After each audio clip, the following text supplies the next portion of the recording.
ഇന്ന് ശരിക്കും പറഞ്ഞാൽ ഞാൻ പറയാൻ ആഗ്രഹിക്കുന്ന വിഷയം സന്തോഷവും സമാധാനവും ഇതിനെ പറ്റിയിട്ടാണ്. അപ്പോൾ ഈ ലോകത്ത് ജനിക്കുന്ന ഓരോ കുഞ്ഞും അല്ലേ ആഗ്രഹിക്കുന്നത്, അല്ലെങ്കിൽ ഓരോ മനുഷ്യനും ആഗ്രഹിക്കുന്നത് സന്തോഷവും സമാധാനവുമാണ്. ജനിച്ച അന്ന് തൊട്ട് മരിക്കുന്നവരെയും നമ്മൾ തേടി നടക്കുന്നത് സന്തോഷവും സമാധാനവും എവിടെയാണ്, എന്താണെന്ന് അന്വേഷിച്ചാണ്. അപ്പം നമുക്കൊരു കുഞ്ഞിനെ തന്നെ എടുക്കാം. ജനിച്ചു കഴിഞ്ഞാൽ ഒരു കുഞ്ഞ് അമ്മയുടെ വയറിൽ നിന്ന് പുറത്തേക്ക് വന്നാൽ അപ്പം കരയാൻ തുടങ്ങുകയാണ്. അപ്പം തൊട്ട് അന്വേഷിക്കുകയാണ് എന്തിന്? ഈ സന്തോഷത്തിനും സമാധാനത്തിനും. ഫസ്റ്റ് കുഞ്ഞിന് പാല് കിട്ടുന്നു, അമ്മയുടെ പാല് കുടിക്കുമ്പം കുറച്ചൊരു സമാധാനം. പക്ഷേ അതുകൊണ്ട് തൃപ്തിയാവുന്നുണ്ടോ? ഇല്ല. വീണ്ടും തേടുകയാണ്. പിന്നെ കുറച്ചുകൂടി വലുതാവുമ്പം കളിപ്പാട്ടങ്ങൾ കാണുമ്പോൾ കളിപ്പാട്ടം കിട്ടിക്കഴിഞ്ഞ് കഴിഞ്ഞാൽ സന്തോഷമാവുമെന്ന് വിചാരിക്കും.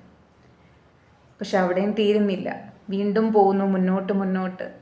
ഇനി എവിടെയെന്ന് തേടി നടക്കുകയാണ്. അപ്പോഴാണ് സ്കൂളിൽ പഠിക്കാൻ പോകുന്നു, പിന്നെ കോളേജിലേക്കാവുന്നു. അപ്പോൾ ഇവിടെയൊക്കെ നമ്മൾ അന്വേഷിക്കുകയാണ്. എവിടെയോ നമ്മൾ അന്വേഷിക്കുന്നൊരു സാധനം നമ്മുടെ കയ്യിലെത്തും എന്നുള്ള ആഗ്രഹത്തിലാണ് നമ്മൾ ഈ തേടി നടക്കുന്നത്. അത് കഴിഞ്ഞ് കോളേജിൽ നിന്ന് പഠിച്ചുകൊണ്ടിരിക്കുമ്പോൾ നമുക്ക് തോന്നുന്ന ശരി, ഇനി ഒരു ജോലി കിട്ടിക്കഴിഞ്ഞാൽ നമ്മളെല്ലാം സെറ്റിലാവും.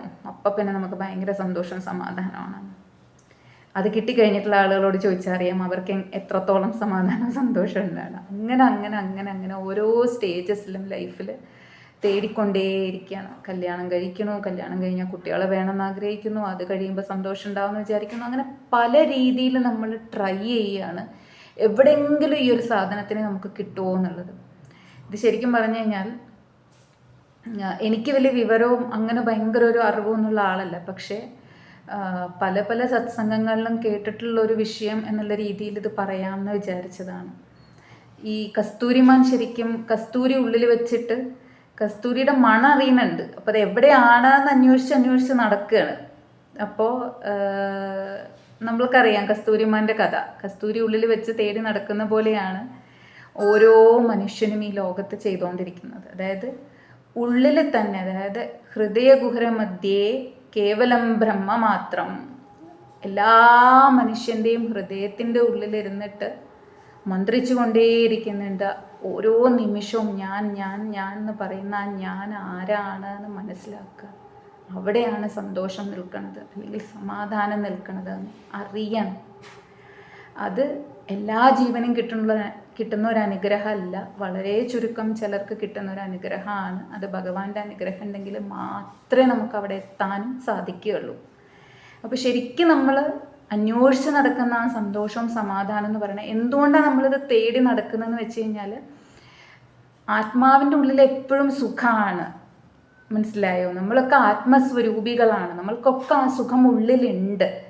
പക്ഷെ അത് എന്താണെന്നുള്ളത് നമ്മൾക്ക് തിരിച്ചറിയാൻ സാധിക്കാത്തതുകൊണ്ട് കസ്തൂരിമാനെ പോലെ നമ്മളും കസ്തൂരി തേടി നടക്കണ പോലെ സന്തോഷവും സമാധാനവും ഈ പുറം ലോകത്ത്, ഈ മിഥ്യാലോകത്ത് തെരഞ്ഞു നടക്കുകയാണ്. അത് ഒരു ജീവൻ ഈ ശരീരം വിടുന്നവരെ അങ്ങനെ തന്നെ നടക്കുകയാണെങ്കിൽ ഈ ജനന മരണ ചക്രത്തിലൂടെ വീണ്ടും വന്ന് ഇതുപോലെ സന്തോഷത്തിനും സമാധാനത്തിനും അന്വേഷിച്ച് നടക്കാം. പക്ഷെ അത് വേണ്ട. ജീവന് വേണ്ടത് ശരിക്കുള്ള സന്തോഷവും സമാധാനവും ആണെങ്കിൽ സത്സംഗങ്ങൾക്ക് നമ്മൾ എത്തപ്പെടും. ഭഗവാന്റെ അനുഗ്രഹം ഉണ്ടാവും. ഭഗവത് കഥകൾ കേൾക്കാനുള്ള അനുഗ്രഹം ഒരുപാടുണ്ടാവും. അപ്പോൾ സ്വയം നമുക്ക് മനസ്സിലാവും നമ്മൾ അന്വേഷിക്കുന്ന സാധനം നമ്മുടെ ഉള്ളിലാണ്. ഭഗവാനെ അറിയാന്നുള്ളതാണ് ശരിക്കുള്ള സന്തോഷം എന്നുള്ളത് നമുക്ക് മനസ്സിലാവും.